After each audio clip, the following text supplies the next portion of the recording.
a storyteller, and I often think about the mediums that I'm going to use to tell stories. So I have worked in creating documentary films, I worked in virtual reality, and more recently I've begun to work in animation. And my calling is not live action yet. I believe that I want to create a world for people to immerse themselves in. And animation allows me to think about characters in my head and then draw them out and think about the environments that I want to create and then give life to them. And I think that animation is such a beautiful medium because it conveys a message both to children as well as adults.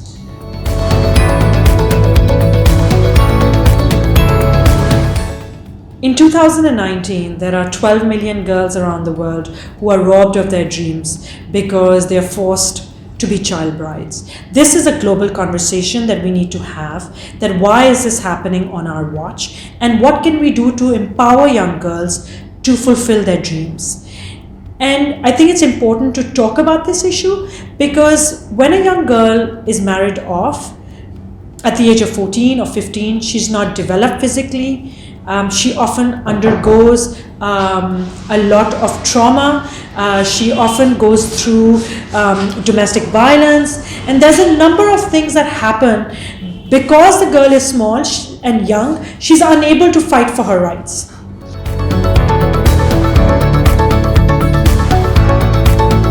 I believe that depending on the film, the topic of the film, depending on the world that I want to take the audience through and the experience I want them to have, I will keep changing the mediums that I use. I'm also working on documentary films right now. At the same time, I'm working on animation. We're also experimenting with virtual reality. So it really does depend on the topic at hand and the story and the audience that we are catering to.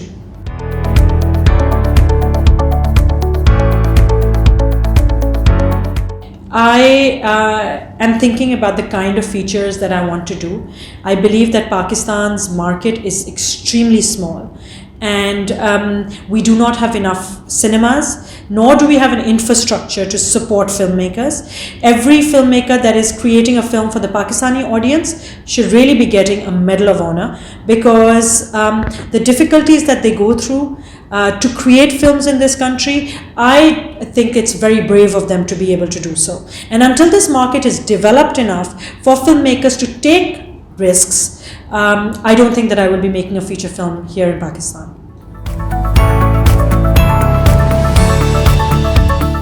I'm not working on any live action, fiction films or plays right now. I think my focus primarily is on documentary films and on animation. I think cinemas in Pakistan have a long way to go, and so does the film industry. You cannot develop a infrastructure without government patronage, which we have none of. We do not have policies by the government that are conducive to encouraging filmmakers to create films in this country. The ratio of profit sharing between cinema owners, producers and distributors leaves producers really on the back foot. So having created 3 commercial films in Pakistan, animated commercial films in Pakistan, I will tell you this from my own experience, that it is extremely disheartening for anybody that wants to create films in Pakistan. The kind of films that are successful in Pakistan, commercially successful, they are all shades of films that come from Bollywood. We, unlike Iran, unlike other countries, have not been able to develop a voice for Pakistani cinema. We cannot continue to make films that are inspired by Bollywood. We need to find our own voice, and in order to find our own voice, you will need government patronage.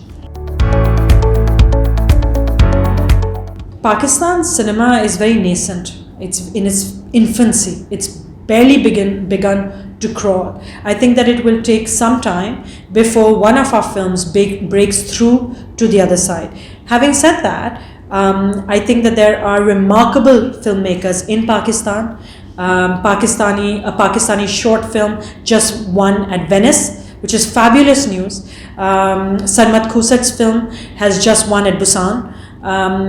And I think that there are filmmakers who are making crossover films.